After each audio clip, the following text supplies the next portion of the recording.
Yesterday I made a delicious situation. What? That's not right.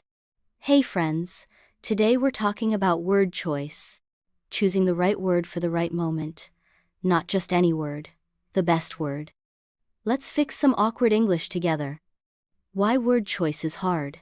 English has tons of words that look or sound similar, but they don't always fit the same way. Example 1. I am very boring today. So, people don't want to hang out with you?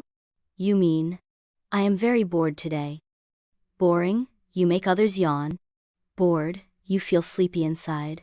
Example 2. He made a big damage. Correct. He caused a lot of damage.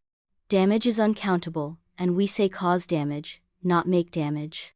Example 3. I am agree with you. I agree with you.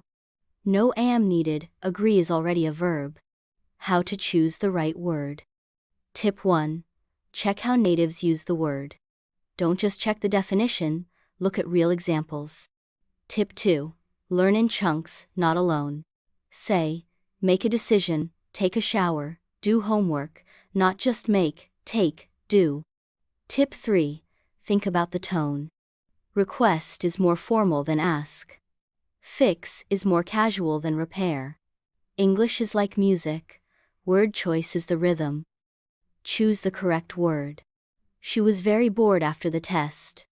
Please turn off your phone before class. I made a mistake. Nice job, you're sounding more natural already. So remember. Right word, right moment. Learn words in context, not isolation. Keep listening, reading and asking. Now it's your turn. Comment below with a word you always mix up, and let's fix it together.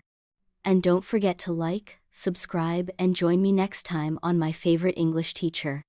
See you in the next lesson. Bye-bye.